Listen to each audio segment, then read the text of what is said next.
And as it says, here's what we're going to do for about the next 30 minutes. We're going to talk about some of the events that led up to the war. We're going to talk about some of the major events that took place during the war, and then some of the actions that shaped our Constitution.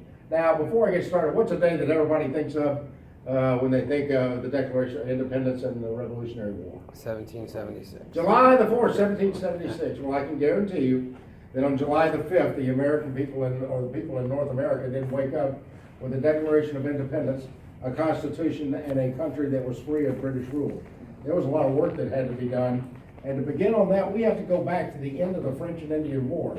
In Europe, they called it the 7 Years' War. The end result was, at the end of the war, was that the British removed the French from North America. And essentially, they gained all of this territory from the Appalachian Mountains all the way west to the Mississippi River. Now, initially, this was a boon for the North American colonists because that was free land, more land that they could take and develop and move into. And initially, that's exactly what they did. In fact, they were promised by the colonial governments, if they fought for the British, that they would be given bounties of land as a reward for their service. So many Americans, like Daniel Boone, moved over the mountains and moved to the west of the Appalachians. Tens of thousands, in fact, settled in that area. Other Americans, such as George Washington and Thomas Jefferson and Patrick Henry and men of that ilk, invested heavily in that land. They were land speculators and owned tens of thousands of acres in that area. But by 1763, the British government realized we don't have enough soldiers to protect these outposts in this area out here. We can't keep the Indians and the colonists apart. We're going to have to move them back. So they sent out the proclamation of 1763. It basically said, if you live on this side of the Appalachian Mountains, great, stay there. If you have moved over to the west side of the Appalachian Mountains, you must move back. Wow. Well, for the first time, the British government was telling their subjects where they could and they couldn't live. If you lived in London, there was no rule or law that said you couldn't move to Wales or Scotland. But all of a sudden, for these North Americans, they're telling us where we can live. And oh, by the way, they promised us this land. And for the first time, the subjects of the British Crown defied the Crown, and they said, no, we're not moving. And so you began to get the seeds of a people who are under the rule of the king being treated differently than the people who are actually living in Great Britain. Well, now the next thing that came up was, how do we repay the government for fighting this war in North America, this French and Indian War, 7 Years' War, whatever you want to call it? Extremely expensive. The British government began to levy these taxes. And I'm not going to go through all of them up there because it really doesn't matter. About 9 out of 10, the colonists threw a fit as soon as they levied the tax and the British repealed the tax. Some of them were quite comical because only about 10% of the people in North America were paying taxes anyway. 90% were poor. And I'll give you an example. The Stamp Act, a tax on playing card, legal papers, diplomas, licenses, and newspapers. And the Townsend Act, duty on glass, lead paint, and tea. Now, if you're a backwoods Pennsylvania farmer, you're living in a log cabin, exactly how much white paint do you think you'll be using this year, and how many windows you're going to be putting in that log cabin made of glass? Probably none. By the way, you're illiterate. When was the last time you needed a newspaper to read? As you can see, only a select few Americans were paying any taxes. However, those were the best educated Americans. Those that had been to Harvard, those that had been to King's College, that were making the most money, but those were the ones who began to foment this ideology of self-rule. And so finally we have the Tea Act of 1773. This was the one that kind of broke the back of the folks back here in the colonies. The Tea Act basically was implemented to boost up the East India Tea Company. They were going bankrupt. And so in order to, and basically I tell people, the East India Tea Company was equivalent to the Walmart of today. If you wanted it, that's where you got it from. And so it gave them a monopoly on selling tea back here in the colonies in North America. Well, this upset some guys that had grown rich off of smuggling. One such guy was John Hancock, richest guy in North America. Made all of his money off of smuggling, China, tea, wine, chocolates, anything from Europe. He had made his fortunes off of smuggling. Well, this act was basically putting him out of business, and he wasn't going to stand for that. So he had a bunch of his friends, known as the Sons of Liberty, dress up as Native Americans. They boarded a British commercial ship and threw about 300 chests of tea into Boston Harbor. Now, this was no small act or prank. This was a crime. It was almost $1 million worth in today's money of product, and all of it belonged to the king. So this was seen as a treasonous act, and the British, as a result, passed the Intolerable Acts and basically closed Boston Harbor. Said, you're not going to get anything in, and you're not going to ship anything out till you pay for that tea. Oh, by the way, the royal governor, who's appointed by the king, the royal governor is going to determine if you can have any city council meetings or local government meetings. If you even want to have a garden club meeting, you're going to have to get permission from the royal governor. And finally, we're going to have a new quartering act. Now, the British had always quartered their troops in our cities and towns, but normally in unoccupied public buildings, and they actually paid for them. However, now, the new quartering act said basically that these 6 soldiers are going to cut. They would walk up to your house, knock on the door, and say, these 6 soldiers that are with me will be staying with you for the next 6 months, and by the way, you're responsible for feeding them and all the needs that they may require while they're here. Well, this was kind of the straw that broke the camel's back for the North Americans. Up in Richmond, Patrick Henry gives his impassioned speech at the church there where he just says, give me liberty or give me death. We don't know if he really said that or not. Not one single speech of his was ever written down, but people report that is what he said, something like he would say, because he was a very good public speaker. It also prompts the first extra-governmental meeting of representatives from the 13 colonies at the first Continental Congress, where they want to sit down, compile all of these grievances, and see how they can come to a compromise with the king and with Parliament to redress these grievances. They weren't talking about revolution yet in 1774. Now, while all this is going on, we've got the colonial governors in the 13 colonies who have gone out and confiscated all the powder and all the weapons that are in the public magazines. How many have been to Colonial Williamsburg and have seen the powder magazine up there? You've seen the weapons that are in the governor's palace all over the walls and whatnot. Well, that's what they confiscated and kept all that. The royal governor of Massachusetts finds out that these rebels may have a weapons depot or storage area in the Concord area, so he directs some of his military forces to march out to Concord and confiscate those materials. How do we know that the British are coming, by the way? Paul Revere, of course!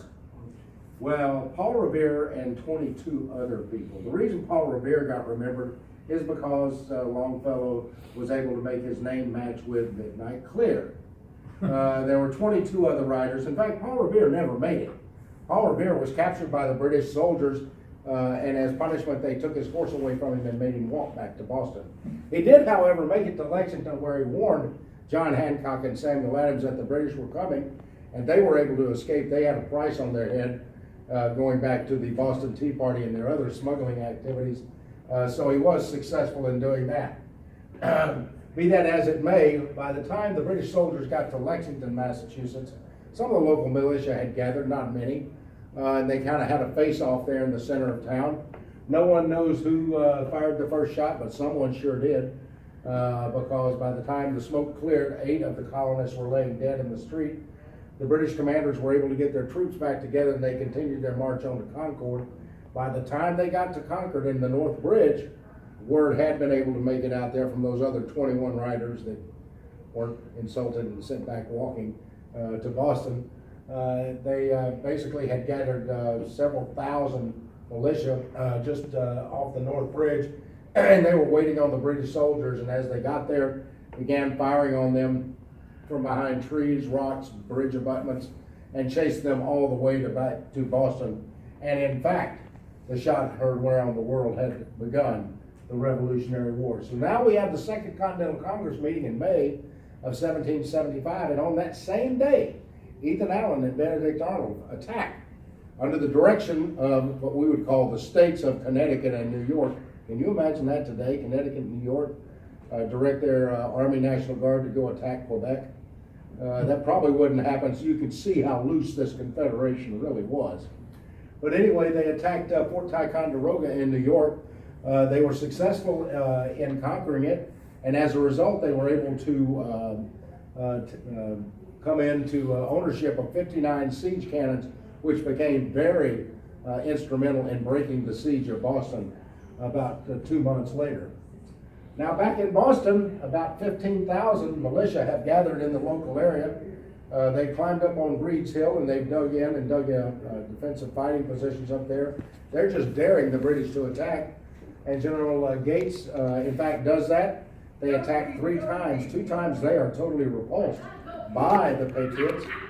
And on the 3rd attack, they do take the top of the hill. The reason they do is because the Patriots ran out of ammunition and left. So the British have somewhat of a hollow victory in that they were able to rid the hill of the Patriots. However, it was extremely expensive. Over 800 British soldiers were wounded, over 200 were killed. When you're replacing your soldiers from 6,000 miles away, that's a very expensive loss. What about back down here in Virginia? Everybody wants to know what was going on around the world. Well, down here in Virginia, we've got Lord Dunmore. He lives up here at Williamsburg. He's the royal governor. And he's done like all the other governors. He's gone out and locked up all the gunpowder and all the weapons, but he goes one step further. He issues the first Emancipation Proclamation in America. He goes out to all the plantations and tells the slaves, if you come to me, run away from your masters, I will clothe you, I will feed you, I will train you, I will train you to be soldiers, I will arm you. You can turn those weapons back on your former owners and masters. Well, about 311 do that, and he keeps his promise. He trains them and he turns them into what he labels his Royal Ethiopian Corps. He learns about a group of militia down here at Great Bridge, about 1 hour south of where you're sitting right now, that are harassing the local loyalists, and they set out on a march and they to attack those militia forces down at Great Bridge. When they get there, they're met by the militia led by Colonel William Wofford. William Wofford and the militia defeat Lord Dunmore. Dunmore retreats back to Williamsburg with what's left of his Ethiopian Corps, grabs up his personal possessions, heads over to Jamestown, gets on a British ship, sails south down the James River, takes a hard right at the Chesapeake Bay, and heads for the Caribbean, where upon landing he sells the Ethiopian Corps right back into slavery and goes back to Great Britain, never to be heard from in North America again. Everybody knows about the 14th colony, Quebec, right? And that's because that didn't work out real well. The Continental Congress, in one of their first acts, directing their newly found military, was to attack and conquer Quebec. They said General Montgomery was in charge of the forces there. Things went horribly bad right off the bat. Montgomery was hit square in the body with a cannonball. I don't have to tell you how that worked out. One of his generals, Benedict Arnold, we hear that name again, was wounded in the leg, a wound that he suffered from the rest of his life. And another one of the generals, a new actor on the scene, Daniel Morgan, was captured by the British. Later, he was traded back on a prisoner exchange, and we'll hear more from Daniel Morgan later. As a side note, people say, well, why did we want to take Quebec? Well, I'll tell you why. Right here, Quebec is right on the St. Lawrence River, which goes to the Atlantic Ocean. So the St. Lawrence River flows right down into Lake Champlain, into Lake George, and right into the Hudson River. The Hudson River goes right into New York, the heart of New York, and in the heart of North America. So essentially what you have is a super freeway from the Atlantic Ocean right into North America. We wanted to make sure the British couldn't use that.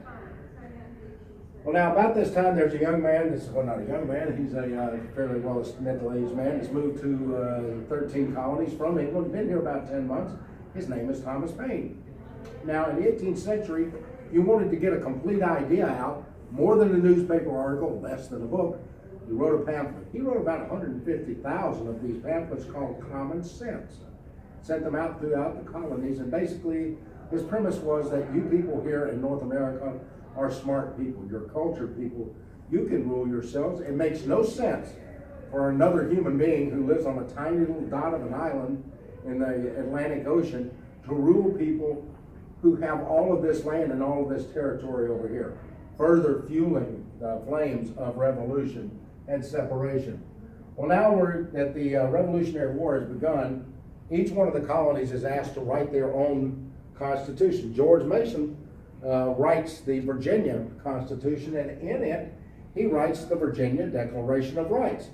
Basically, on June the 1st, 1776, he writes that all men are created free and equal.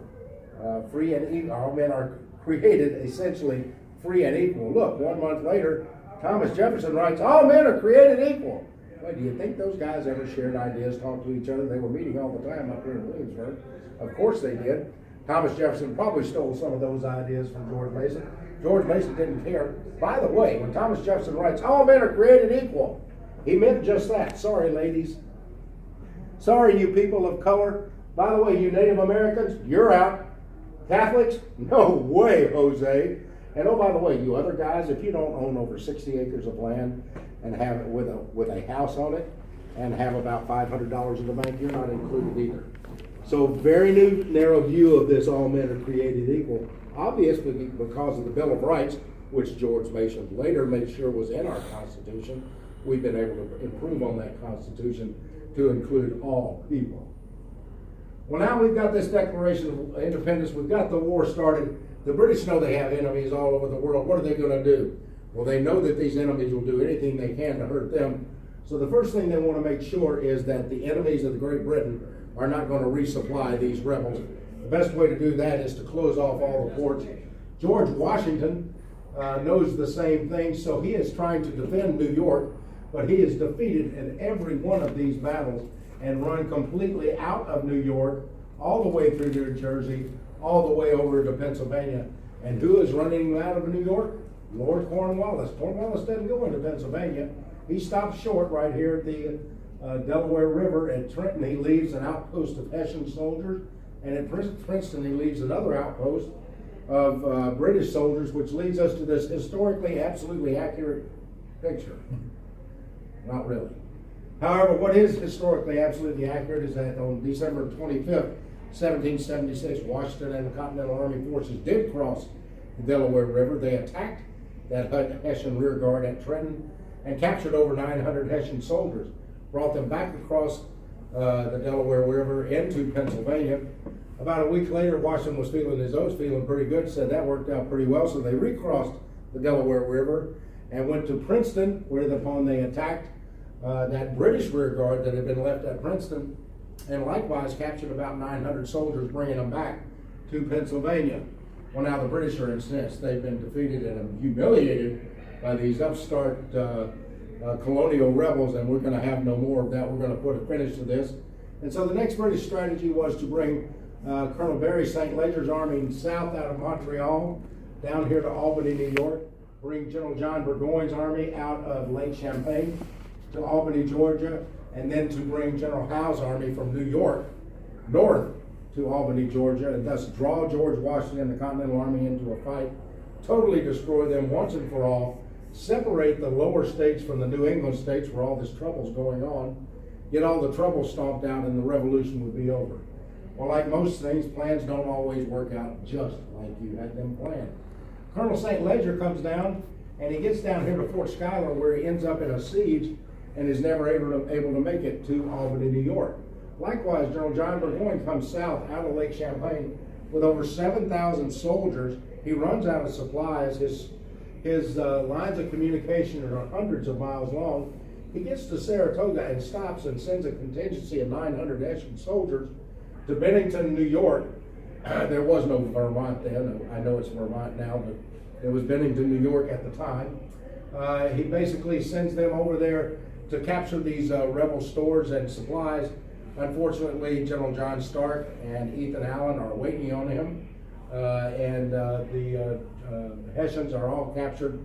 So General Burgoyne has no supplies, and he's minus 900 men. What about General Howe? Well, in the vernacular, he didn't get the memo.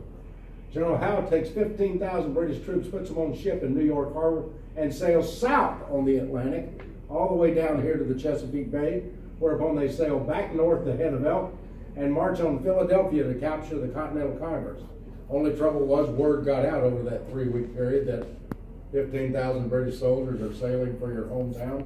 Probably a good idea, and what happened was the Continental Congress packed up, evacuated to York, Pennsylvania, about 100 miles west, where they were finishing up the Articles of Confederation, which was our first form of constitutional government here in North America. Well, what about our old buddy John Burgoyne? He's left hanging out there at Saratoga, and this is where the first great battle and turning point of the Revolutionary War occurred in 1778. Basically, what happened, General Daniel Morgan, we've heard of him. He was from up here in Winchester, Virginia. He's a good old wagon wheel boy from back in the country, and he didn't fight like British officers did. He basically told his soldiers, get up here in this tree with your rifle and shoot anything with epaulets or anything that's riding on a horse. Even though the British liked to protest about that, he continued doing that throughout the Revolutionary War. The end result was most of the British officer corps was killed, and that meant the soldiers had no leadership and they pretty much surrendered. This resulted in General Burgoyne likewise surrendering. The genius behind the attack came from Benedict Arnold and Daniel Morgan. However, Horatio Gates, who was the overall commander up there, took full credit for winning the battle. Horatio Gates thought an awful lot about himself. He went around George Washington, made his report to the Continental Congress, completely leaving out Daniel Morgan or Benedict Arnold or anything else they had done, and taking full credit for the win at Saratoga. Basically, it was the great victory that allowed the French, or gave the French the impetus to join us in our struggle for independence. And speaking of that, Benjamin Franklin and Silas Deane, shortly after the Battle of Saratoga, were able to convince Louis XVI to join us. And he became our ally, and we immediately began to get French money, which we needed, because we had none, French military equipment, and French soldiers. Now, just prior to that, we'd already had some French intervention, but not as a French soldier. The Marquis de Lafayette, many people have heard about him, probably very few cities in this country. They don't have a Lafayette Avenue, a Lafayette Street, a Lafayette Bridge, a Lafayette Monument, a Lafayette something. I'm from Chattanooga, Tennessee. There's a place just south of me down in Georgia named Lafayette, Georgia. We don't talk like everyone else down in that area of the country. Anyway, the man's name is Lafayette. Lafayette was a member of Louis XVI's court. As such, he was probably one of the richest men in all of Europe. He was 19 years old. He came up to King Louis back in 1777 and said, look, I believe in this American cause. I want to go fight for the honor of France and defeat the British, our lifelong enemy in North America. Louis XVI looked at him and said, absolutely not. Well, some of us in this room have been 19-year-old men, and the surefire way to get something done is to look at a 19-year-old man and say, you may not do that. And that's exactly what Lafayette did. He took his money, he bought his own ship, bought his own crew, recruited all over Europe, and was able to recruit numerous French engineering and military officers, sailed to North America, reported to the Continental Congress, said, hey, my name is the Marquis de Lafayette. I believe in your cause. I want to fight for your freedom. By the way, I pay my own way. Congress knows a bargain when they see one. They immediately promoted him to Brigadier General in the Continental Army, and they sent him to George Washington. He fought alongside Washington throughout the Revolutionary War. Speaking of Washington, he's now in winter quarters after being run after his exploits at Trenton and Princeton, New Jersey. It's a bad winter, but there's a good thing that happened. Benjamin Franklin was also, when he was recruiting help from the French, was able to recruit Baron von Steuben, sent him to the Continental Congress with a letter of introduction. Von Steuben reports to Washington, and he turns Valley Forge into a boot camp. He teaches this ragtag militia how to be an army, how to do everything from how to tie your shoes to how to cook, to how to dig a latrine, to how to march, how to fall in formation. It obviously worked because that summer was the first time that our newly minted Continental Army had met the British and the Hessians at Monmouth Courthouse. We fought to a draw. For the British, it was a draw. For us, it was a win. It was the first time we had not dropped our weapons and run at the sight of the British Army. And so for the Americans, that was a win. Well, now back on the naval front, we don't have a navy, so the Continental Congress hires North American pirates to go out and attack British shipping. Basically, anything that is non-military, they get to keep as their pay. Anything that's military goes to the Continental Army. One man you may remember, the name is John Paul Jones. He was given a ship, the Bonhomme Richard, by the French government. Shortly thereafter, he attacks and takes over the British battleship, the Serapis, right off the French coast. He becomes an instant hero in France. Soon thereafter, he becomes a hero back in North America. We call him the father of our Navy.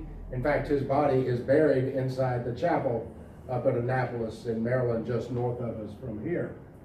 Well, now the British first 2-3 strategies have not worked out, so they come up with their fourth and final strategy. They know they have a lot of loyalist support in the South, especially in South Carolina, where all those wealthy plantation owners are. Those wealthy plantation owners are beholden to the king because that's who granted them all that land. So the idea is to go down to South Carolina, gain support, and move back to the north. In their first action, General Clinton, who is the overall commander in North America, and Lord Cornwallis lay siege to Charleston. General Benjamin Lincoln, the commander of the American Army in Charleston, in the end surrenders, and he surrenders over 5,600 American soldiers and militia. Well, now with the Continental Army out of commission for a while, this gives rise to guerrilla warfare in South Carolina and the backcountry. And so you have men like Francis Marion, the Swamp Fox, Thomas Sumter, the old Gamecock, Elijah Clark, and the likes of them, basically attacking in guerrilla warfare like tactics, the British, and nipping at their heels, attacking their supply lines, attacking their lines of communication, until the Continental Army can be rebuilt and re-enter the war in South Carolina. And that happens in 1780 when General Horatio Gates, remember him from Saratoga? Mr. Pat myself on the shoulder, I'm such a good general. Well, he won't listen to any of those militia commanders down in South Carolina. They tell him, do not attack the British, you're not ready. He doesn't listen to them. They attack at Camden, South Carolina, and immediately the American forces are being throttled. So much to the point that Horatio Gates, the last they see of him, is whipping his horse, running away from the battle, headed northbound. And that's the last we'll ever hear of him. Baron de Kalb, however, one of those men that the Marquis de Lafayette had brought with him from France, was the second in command of the Continental Army there, and he stays and fights. He fights to a very honorable end. In fact, he ends up dying from 11 bayonet wounds that he has sustained in that fight. Well, now General Cornwallis is feeling pretty confident now that he's had this big win at Camden, South Carolina, and he assigns Major Patrick Ferguson the detail of going out and recruiting and getting recruits for the Loyalist militia. General Ferguson is a very approachable sort of guy. He's easy to make friends with, and he immediately goes out, and within 2 weeks, he has gathered over 4,000 South Carolina colonials who are loyalists, are now going to fight with the Tories and fight against the Patriots. He takes 1,000 of those men and he goes another step further, and he goes back into the backcountry. Remember those over-the-mountain men from way back in 1763 that basically thumbed their nose at the Crown and said, we're not moving back? Bunch of independent old cusses.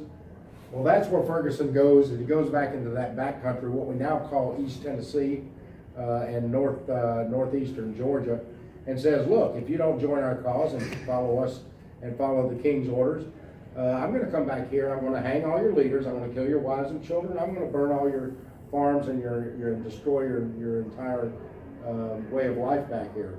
Well, those old independent cusses didn't take real kindly to that. So rather than waiting on him, he was attacked at Kings Mountain. He was killed instantly in the battle, and as the battle went on, over 300 of his 1,000 men were killed. The other 600 were taken captive. Sent a pretty strong message to the backcountry of South Carolina of where loyalties resided. Well, now the Continental Congress, much to the joy of George Washington, nominates Nathaniel Greene to be the commander of the Continental Army in the South.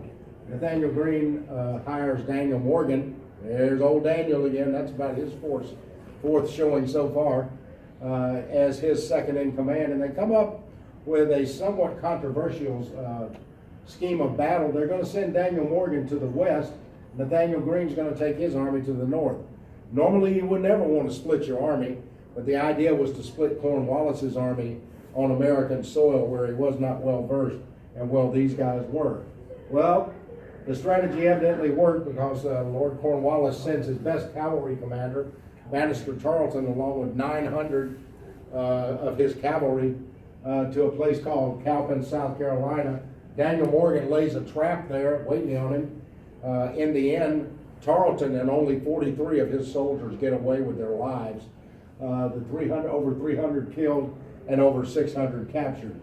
Up north in North Carolina at Guilford Courthouse, Nathaniel Greene finds good ground and waits there for Cornwallis.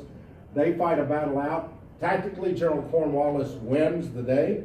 However, in the end, it was at a huge cost, as Lord North in Parliament said, too many victories, more victories like this, and we won't have an army to fight with. Cornwallis had started out at Charleston, South Carolina with over 4,000 troops. He was now down to 1,200 men and out of supplies. He needed a place to go to resupply himself, to rest, and to get new recruits into the British Army. And where he came was Yorktown, Virginia. Well, now, what about old George Washington? You know, I haven't mentioned him since Valley Forge. What's he been doing? Well, all this time, for the last 2 years, George Washington is absolutely infatuated with New York City and New York Harbor. His idea is that the way to win the Revolutionary War is to get rid of the British out of New York. Now, in the meantime, the French have sent over a very charismatic general in charge of their 8,000-man army. The guy's name is Rochambeau.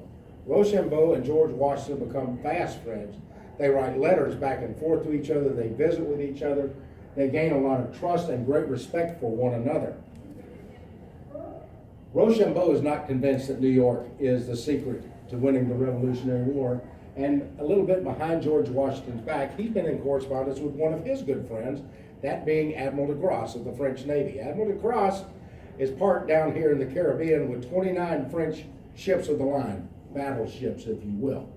He convinces de Grasse to sail north to the Chesapeake because he knows that's where Cornwallis is heading. He then convinces George Washington that the secret to a victory is to march south from New York and to meet at Yorktown and meet with de Grasse and the French Navy and defeat Cornwallis here. After some cajoling back and forth, he convinces George Washington. So General Rochambeau marches south with 7,000 French soldiers. George Washington marches south out of New York with 4,000 Continental Army soldiers. That was in August of 1781. As they're coming south, Admiral de Grasse has sailed north out of the Caribbean, and he's taken up anchor here in the Chesapeake Bay. Well, the British Navy hears about that, and they sail south with Admiral Hood and Admiral Rodney with 24 ships of the line. And in late September, they meet out here for what's known as the Battle of the Capes. Battle of the Capes lasts about 4 days long. It's the largest battle in the Revolutionary War. Involved over 30,000 men, not one North American involved. All French and British soldiers and sailors. After 4 days of fighting it out in the Atlantic Ocean, for whatever reason, the British retire and go back to New York Harbor, and that leaves the entire Chesapeake Bay, the mouth of the James River and the mouth of the York River to the French Navy and Admiral de Grasse. And so now we end up here at Yorktown, and basically what you have, you are seated right about right there. If you go out here and look out the hallway, you're going to be looking at this Fusiliers Redoubt right out here. Just slightly north of that, where there's that big French blue siege cannon up there on the side of the road, is where the French lines began, and they went all the way around to Highway 238, where the American lines began, and basically the French and the British encircling Cornwallis from north to south. So on the day, in October, the end of middle of October, what you have is Cornwallis with about 7,000 soldiers in the city of Yorktown, 17,000 French and American soldiers and all their artillery surrounding him by land, and the entire French Navy behind him in the water out there. He's surrounded, he has no option, and in the end he does surrender. Which brings us to the end of the siege of Yorktown, the last great battle of the Revolutionary War. To be sure, there were going to be more battles. By 1782, the British began to lose interest. They pulled out of New York City. Shortly thereafter, they pulled out of Charleston, and finally, by 1783, there was a peace treaty, and they left Savannah, Georgia. Speaking of peace treaty, by 1782, word of peace talks began to circulate. So the Continental Congress instructs John Adams, John Jay, and Benjamin Franklin to go over to Europe and work with the French for a treaty. Said, let the French have the lead. They know how to deal with the British. They've been dealing with them for decades. signing peace treaties. Well, these three gentlemen basically thought to themselves, what is it that the French want? Well, they wanted their stuff back. They wanted all that land between the Appalachian Mountain and the Mississippi River and everything in Canada. Well, they thought to themselves, well, that's what we want. And so they went behind the French negotiators' back, went to Great Britain, to the British negotiators. By the way, that's who these white spaces are. They did not want to show up for the portrait, but that's where the British negotiators sat. They brokered their own deal, and in the end, they gained all of that territory between the Appalachian Mountains and the Mississippi River, all the way to the Mississippi River. And so all of that land was won by the 13 colonies at the end of the Revolutionary War.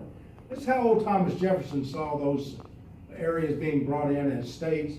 This is what actually happened as a result of the Northwest Ordinance of 1787, as we had a plan for bringing these states in. Recall, of course, that those were going to be non-slave states, because that was a huge issue at the time, not only in the Continental Congress, but later on in the Constitutional Conventions. Now, speaking of the Continental Congress, we're still under these Articles of Confederation, and they are a very loose confederation. There is no United States. After the British left, there was nothing united about anything in America. There were 13 nations that didn't like each other, didn't want to trade with each other, had their own treaties with other nations, would not swap money. Basically, it was a horrible, horrible mess. So much so that in Massachusetts, in order to pay their war debt, they began charging the landowners to pay their taxes in gold. The landowners were the guys that had fought this revolution, and now they were being taxed in gold. None of them had gold. So Daniel Shays leads a revolution whereby they take over all of the courts in Massachusetts for 2 years. If you don't hold court, you can't take my land. Well, John Jay, James Madison, and Alexander Hamilton thought to themselves in Annapolis, Maryland, to see if they could work on and improve the Articles of Confederation. They quickly realized that the Articles were beyond repair, and so unbeknownst to everyone else at the convention in Philadelphia later, they wrote what we now call the Constitution of the United States. In an effort to sell it to Virginia and New York, Alexander Hamilton, James Madison, and John Jay wrote the Federalist Papers. They evidently did a pretty good job with their sales pitch, because by 1787, 11 of the 13 states had ratified this new Constitution. In March of 1789, the Congress met for the first time, and as an electoral college, they nominated and elected George Washington the first president.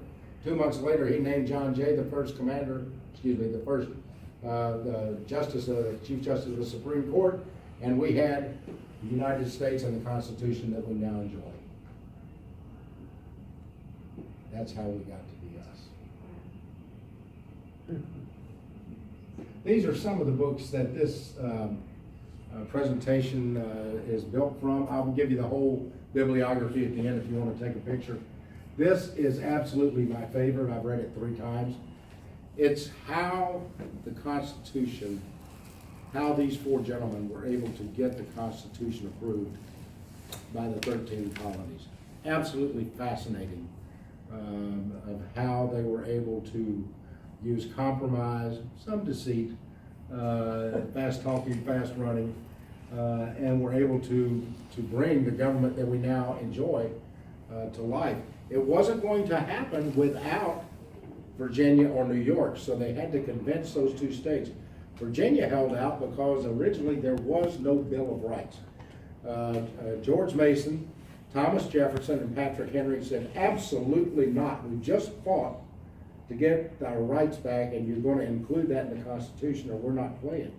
And so that's how the Bill of Rights got introduced to our Constitution, was one of those compromises to help join in some of those other states. Anyway, I'm sorry, I guess he took the bibliography out. But that book, The Quartet by Joseph Ellis, is absolutely fantastic. These books they do have in our bookstore. Another book that is in the bookstore is called The Road to Guilford Courthouse. Absolutely phenomenal book about the war in the South, in South Carolina, North Carolina, and as you read this book, you can see how the Civil War started. Of course, we've got 200 years of Monday morning quarterbacking, but you're able to sit there and go, oh my gosh, oh my Lord, they can't.